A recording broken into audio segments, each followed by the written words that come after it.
You know you should be adding chemicals to your pool, but exactly how much do you need to add? For example, it only takes about a half pound of pH decreaser or a gallon of liquid chlorine to balance a 10,000 gallon pool, but the dosing depends on the size of your pool and your current water chemistry levels. So here's a quick guide on how much of each pool chemical you need to add to the water. Let's dive in.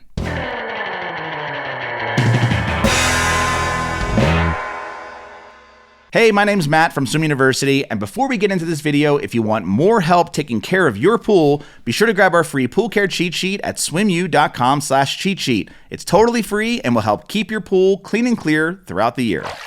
Before adding any chemicals, here's the right way to add them to your water. Number one, test your water first. You won't know how much you need unless you know where your levels are at. Number two is add the chemicals in the right order. You want to make sure that you adjust your alkalinity first, then your pH, and then finally your chlorine in that order. Each one has a domino effect on the next one, so balancing them in the right order helps each chemical to work properly. Number three is you want to keep the filter on and running when you're adding chemicals.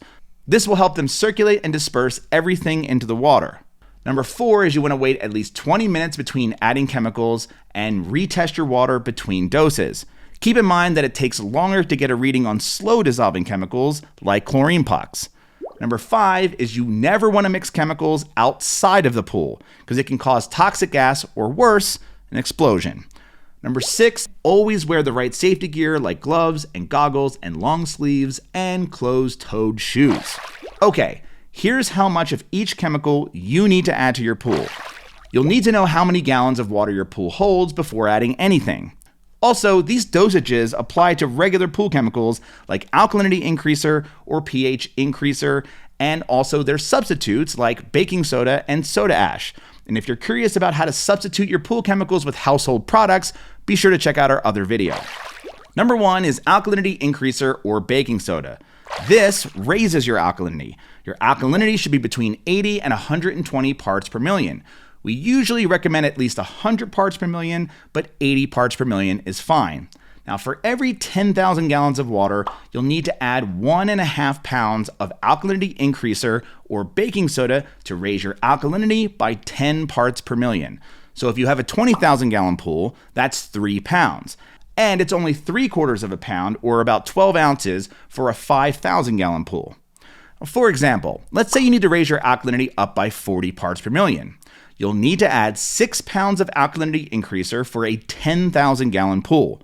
Now keep in mind that after you raise your alkalinity, your pH might naturally rise with it. Number two is pH increaser or soda ash. This raises your pH. Your pH should be between 7.4 and 7.6. Now, for every 10,000 gallons of water, it takes a half a pound or about 6 to 8 ounces of pH increaser or soda ash to raise your pH by 0.2. So if you have a 20,000 gallon pool, that's about a pound or 16 ounces of pH increaser. If you have a 5,000 gallon pool, that's just about 4 ounces. And if your pH is really low, say lower than 7, you want to start by adding 1 pound of pH increaser at a time for every 10,000 gallons of water and then retest your levels. Now keep in mind that your total alkalinity will go up slightly as well, but you'll notice a greater change in your pH. Number three is pH decreaser or muriatic acid. Now this lowers both your pH and your alkalinity. Now if your pH is a little high, say between 7.8 or 8.0, you'll need to add about 12 ounces or 3/4 of a pound of pH decreaser to bring your pH into range. That's for 10,000 gallons of water. That means you'll need 1.5 pounds for a 20,000 gallon pool and 6 ounces or 3/4 of a cup for a 5,000 gallon pool. Now, if you want to use muriatic acid instead, check out our other video since there's a lot more safety precautions needed. Also, it's pretty common to have trouble balancing your alkalinity and pH. So be sure to check out our other videos, especially on low and high pH, if you need help getting these levels right. Number four is chlorine. Now your free chlorine should be between 1 and 3 parts per million, with 3 parts per million being ideal. Here is a dosing chart for how much chlorine to add each week. Now this is assuming your chlorine levels aren't completely out of range and you just need to add a maintenance dose. For chlorine granules, you'll need to add 3 to 4 ounces or a half of a cup for every 10,000 gallons of water. For 3-inch chlorine tablets, you want to add 2 tablets for every 10,000 gallons of pool water. Now, if your pool holds 10,000 gallons of water or more, 3-inch tablets work great, but they can quickly overwhelm smaller pools, so I would opt for 1-inch tablets, granules, or liquid chlorine instead. For liquid chlorine, you want to add a gallon for every 10,000 gallons of water. This is pool-grade liquid chlorine, not household bleach, which is not as strong. Number 5 is cyanuric acid. This is also known as chlorine stabilizer or CYA. Now, you don't need to add this if you're using trichlorchlorine tablets or dichlorchlorine granules. These already contain CYA. If you're using bleach or liquid chlorine, you'll need to add this to your water to help protect the chlorine from breaking down in the sun. Your levels should be between 30 and 50 parts per million. That means if you have no CYA in the water, you'll need to add 3 pounds of stabilizer to bring your levels up to 30 parts per million in a 10,000 gallon pool. Add this slowly and in small batches to your water.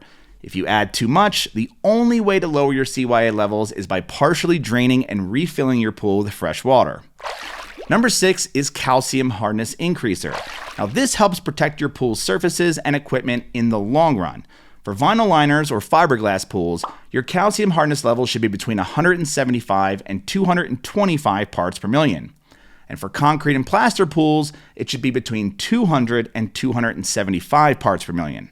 Now, to raise your calcium hardness levels by 50 parts per million, you'll need to add about 5 pounds of increaser for every 10,000 gallons. But if you take your pool down at the end of every season, then you don't need to worry about this, since poor calcium levels do more damage over time. And unfortunately, the only way to lower calcium is by partially draining and refilling your pool with fresh filtered water. Number 7 is shock. Shock is used to refresh your free chlorine levels and to keep it actively sanitizing in your water. Both non-chlorine and chlorine shock can help do this. Chlorine shock specifically is more powerful and handy for getting rid of algae or contaminants. Non-chlorine shock can be used once a week or as often as needed by following the instructions on the packaging. But if you need to tackle a big water problem, then you want to use chlorine shock. And you may need to double or triple the dose of shock. So be sure to check out our other video on more help adding the right amount of shock to your pool. And don't forget to grab our free pool care cheat sheet at swimu.com/cheat sheet. And if you found this video helpful, be sure to subscribe and check out our channel for more tutorials. That's it. Thanks again and happy swimming.